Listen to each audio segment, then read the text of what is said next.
Welcome to English lessons conducted by Dharmapala Vidyalaya Panipitiya. So, today we are going to talk about an important topic that will come to the O-level examination. Today we are going to talk about passive voice. So, let's see the slides. Now, you might have noticed these types of boards when you travel everywhere. So, let's see these boards. No dogs allowed on beach. To parents, socks must be worn while in Ronald's place. So, these are common notices, but did you notice that all these notices are written with passive voice? So, that is why passive voice is important to our day-to-day life as well. When you look at these two cartoons, you can see that there are two sentences. The first one is in active voice and the second one is in passive voice. So, let's see the active voice sentence. The mouse ate the cat. So, that is a normal type of sentence. But when you look at the second type, the passive voice sentence, that is the mouse was eaten by a cat. So, when you focus on the second sentence, you will see a small change in the sentence structure and the way that it has written. So, let's learn about passive voice now. Before learning about passive voice, we should know what active voice is. So, in this slide, we are going to talk about what active voice and passive voice are. Let's look at the first sentence. Active voice is used when the focus is on the subject. As you know, in the sentence, there is a subject, verb and object. So, in this active voice, we only focus on the subject. That means the one who does the action is focus. When you take passive voice, we focus on the action. That means in the sentence, what happens in the sentence is focused. So, you can see a difference that in active voice, we focus on the subject. But in passive voice, we have to focus on the action that we do in the sentence. So, that is the most important thing that you have to understand if you learn about passive voice. If you understand this difference, it is easy for you to convert active voice sentences into passive voice sentences. Let's look at the third point. It is not important or not known who or what is performing the action. There are some sentences which we do not know the person who did the action. For certain sentences, we can use passive voice. Or sometimes the person who does the action might not be important to get the meaning of the sentence. So, therefore, even in that in those sentences also you can use passive voice. Let's look at the example. The teacher marks the register. So, here normally we know that the register is marked by the teacher. So, therefore, the person who does the action is not important in this sentence. So, therefore, we can omit the person who did the action. So, therefore, we can form the passive voice sentence as the register is marked. So, you can omit this subject or the person who did the action in the active voice sentence. Let's move on to the next slide. Even though we know what passive voice is, if we do not know where to use passive voice, that is also a problem. So, therefore, in this slide, we can learn the uses of passive voice. That means the places that we can use passive voice is discussed here. Now, let's look at this one. So, the first point is when the agent is not important. As we discussed earlier also, in the passive voice sentence, agent is not important. Agent means the one who does the action. It is not important. Now, let's look at the example. The house was repaired. When you say the house was repaired, the person who repaired the house is not important to us. Only the action is important. So, therefore, we can use passive voice in such sentences. And when you focus on the second sentence, second point, when the agent is unknown. So there are some instances that we might not know the person who did the action or the agent. So in such sentences also we can use passive voice. Let's look at the example. This bridge was built in 1930. So we do not know the person who did the action or else who built the bridge. So in such situation we can use passive voice and write as this bridge was built in 1930. The third point is when using impersonal style formal writing and reporting. So when you listen to news reporting and other important programs, and when you take newspapers also, you might encounter a lot of passive voice sentences, because in formal writing we have to use passive voice often. So let's look at the example. The thief was arrested by the police yesterday. Rather than saying the police arrested the thief yesterday, it is more formal to say the thief was arrested by the police yesterday. So in formal writing also passive voice is very important. As the last point, when the statement is in general, that means if you are uttering a general statement, we can use passive voice. Let's look at the example, then you can understand what it means. The infrastructure facilities should be developed in a country to attract investors. So when you take that sentence, it's about our country, it's about a country, it's a general statement. So in such statements you can use passive voice. So here are the places that you can use passive voice in the sentences. Let's move on to the next slide. Now we discuss the uses and where to use passive voice. So now we have come to an important slide, that is the structure of a passive voice sentence. So let's look at the structure of a passive voice sentence. Right, now let's look at this sentence. He opens the door. When you convert an active voice sentence into passive, the first and foremost thing that you have to do is that you have to understand or analyze the components of a sentence. So let's look at the components of a sentence. So what are the things that you can see in a sentence? There is a subject, there is one verb or more than one verb, and there is an object. Those are the three basic things that you can see in a sentence. To convert an active voice sentence into passive, you should identify these components in a sentence. If there is no object in an active voice sentence, you cannot convert that into a passive voice sentence, because without the object you cannot make the passive voice sentence. So therefore, first of all you should see whether there is a subject, verb and an object in the sentence. Let's look at this sentence. He opens the door. Now let's analyze this sentence. Right. So look at this one. He opens the door.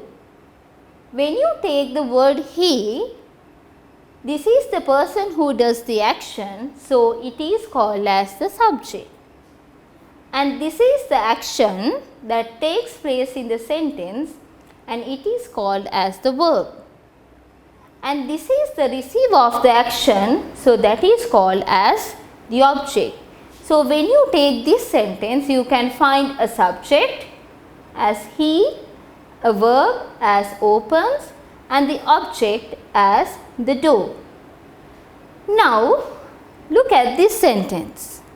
The door is opened by him. So there are certain changes that we have done to make the passive voice sentence. This is active voice 1, this is the passive voice 1. When you take the second sentence, that means the passive voice sentence, there is a conversion that has taken place in this sentence. Now you can see that this purple line goes up to here. That means the object of the active voice sentence has come as the subject of the passive voice sentence. That means the object has become the new subject of the passive voice sentence. And when you take this verb, the verb has changed as is open. So you can see an extra verb is, or else we say an auxiliary verb is included in the verb phrase. And when you take this agent, so you can see that he has changed into him.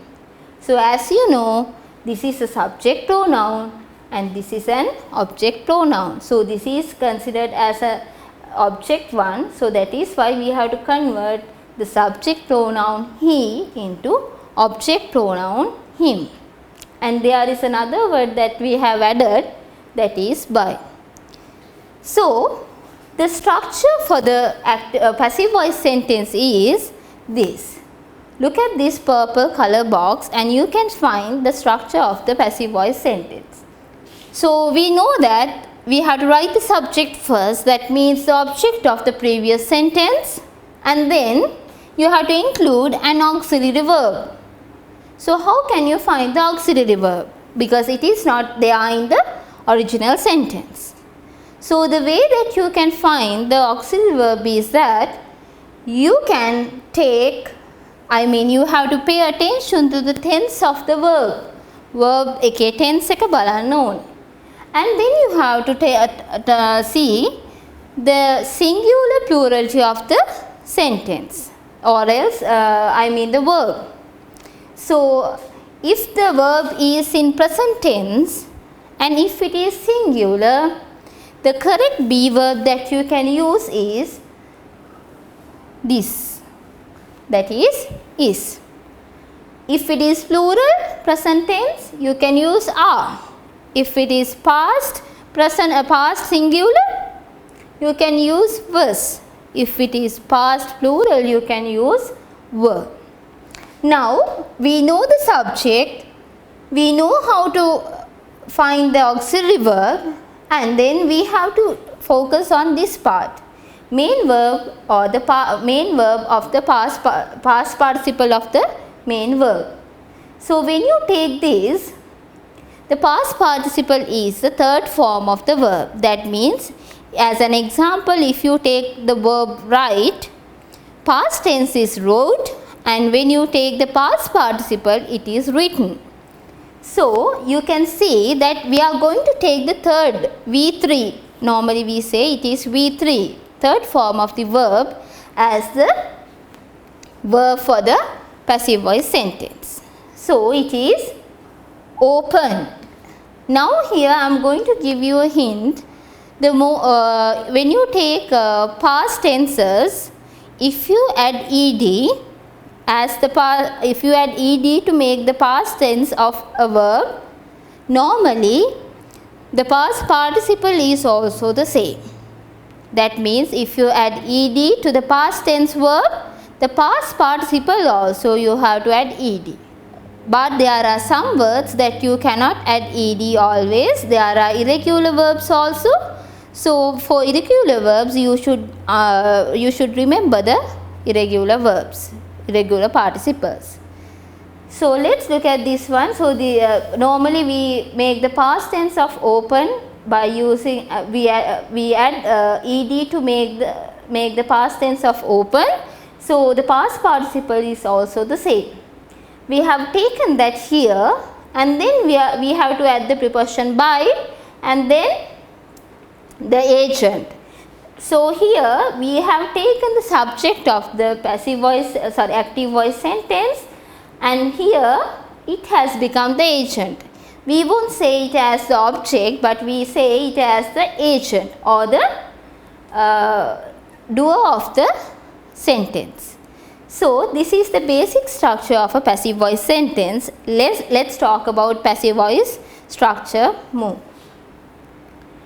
To make the process easy, I have included a table that you can use when you convert active voice sentences into passive voice. So this is the table that I have prepared for you. Now in this table there are 5 components in the table. Let's look at the things that I have included in the table. Subject, verb, object, auxiliary verb and past participle. Now up to here I have taken the things given in the sentence. That means I have taken the things or the components from the sentence itself. Here the first one is subject. Now let's look at this one. I eat an apple. So I have taken I as the subject, eat as the verb and apple as the object. So this is the sentence that has been analyzed previously to make the passive voice sentence. Now when you take this section, out of the things written on these 3 columns, we have selected this auxiliary verb. So when you take the auxiliary verb, how can you find the auxiliary verb? To find the auxiliary verb, we have to focus on the verb and the object of the previous sentence. That means the active voice sentence. Or else you can say this is the new subject of the active voice, passive voice sentence. So here eat is, the verb eat is plural and apple is singular, right? So this is in present tense and present tense singular verb is. And you have to write the past participle of the verb also. The verb is eat. So we have taken this verb and we have written the past participle of eaten. So now we have all the things that we need to make a passive voice sentence. So let's look at the passive voice sentence that we have made out of this information that is given in the table. So these are the things that we have written by taking the things from the table. Look at this. So as I told you, the format or the structure of a passive voice sentence is subject, auxiliary verb, past participle, by plus agent or the doer. So here I have taken the object of the active voice sentence as the subject, that is an apple.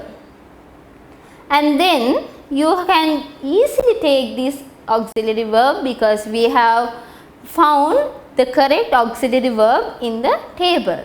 So you can quickly take that auxiliary verb here. And when you take the past participle also, we have found the past participle of eat, then you can quickly take that past participle here. And then you can follow the structure by plus agent. Why have I written this one here, optional? So that is because in the passive voice sentence, as we discussed earlier, the person who does the action or person who did the action is not important. So this is optional. Optional means you can omit the person or the agent who did the action or who does the action. So therefore that is why I have given it as optional. Right, now we know how to take the information from the table. Let's look at the second sentence. Teacher marks the register. So how can you analyze that? So we will write the things in the sentence, active voice sentence. Subject is teacher, verb is marks, object is the register. So marks is present tense singular verb and this is also singular, the register. So you can select is as the auxiliary verb. So how can you write or how can you find the past participle? Marks past tense is marked. So as I told you, the past participle is also marked. So now here in the second one, the register is marked by the teacher. So in this one, I have taken all the information from the table. Subject, the register, that means the object of the previous sentence is, we have found Participle also we have written on the table. So therefore we can easily take, and then you can quickly take the subject as the agent. So that is how I have written the second sentence as well. And when you focus on the third one, the assignments are completed by the students.